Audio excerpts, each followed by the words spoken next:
ഒരു വർഷം കൂടി ജീവിതത്തിൽ നമുക്ക് പിന്നിട്ട് കഴിഞ്ഞിരിക്കുകയാണ്.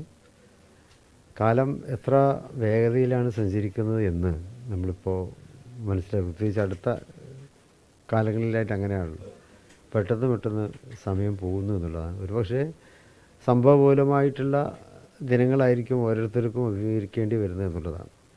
എത്ര പെട്ടെന്നാണ് സമയം പോകുന്നതെന്ന് എല്ലാവരും പറയുന്നുണ്ട്. അത് പ്രത്യേക വലിയ ഏതെങ്കിലും ഒരു വിഭാഗം ആൾക്കാരല്ല, ജീവിതത്തിലെല്ലാ സ്ഥലങ്ങളിൽ പെട്ടവർക്കും ഇത് തോന്നുന്നുണ്ട്. അപ്പോൾ ഓരോരുത്തർക്കും സംഭവ ബാഹുല്യം ജീവിതത്തിൽ നേരിടുന്നു എന്നുള്ളത് കൊണ്ടാണ്.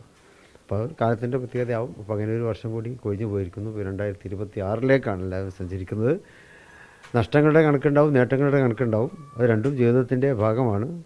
അപ്പോൾ നഷ്ടങ്ങളുടെ കണക്ക് മാറ്റി വെച്ചിട്ട് ഇനി നേട്ടങ്ങൾ ഉണ്ടാകാൻ വേണ്ടി അതിനുവേണ്ടി പ്രാർത്ഥിക്കുക എന്നുള്ളത് തന്നെയാണ് ആശംസ എന്നുള്ളത്. പിന്നെ നമുക്ക് ചെയ്യാനുള്ളത് നമ്മൾ ചെയ്തുകൊണ്ടിരിക്കുക എന്നുള്ളതാണ്. പിന്നെ എനിക്കൊന്നും കിട്ടിയില്ലല്ലോ, എൻ്റെ കാര്യങ്ങളൊന്നും സാധിച്ചില്ലല്ലോ എന്ന് നിരാശപ്പെടുകയല്ല വേണ്ടത്. ഇനി കിട്ടാൻ സമയമുണ്ട്. അതിനുവേണ്ടി ഇനിയും നമുക്ക് വേണ്ടതായിട്ടുള്ള കാര്യങ്ങൾ ചെയ്യുക, അധ്വാനിക്കുക. അതിനുവേണ്ടി ഏതൊരു കാര്യത്തെയും നമ്മൾ ക്രമീകരണത്തോടെ അതിനെ നേരിടുക എന്നുള്ളത് തന്നെയാണ്. അപ്പോൾ നമുക്ക് കിട്ടാനുള്ളതൊക്കെ നമുക്ക് കിട്ടുകയും ചെയ്യും.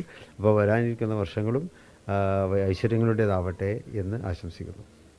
ലോകത്തെവിടെയായാലും ഏത് സമയത്തും 24 വാർത്തകളും ഓഗ്മെന്റഡ് റിയാലിറ്റി പാക്കേജുകളും എക്സ്പ്ലെയിനറുകളും വിശദമായി കാണാൻ ഞങ്ങളുടെ യൂട്യൂബ് ചാനൽ നിങ്ങൾക്ക് സബ്സ്ക്രൈബ് ചെയ്യാം.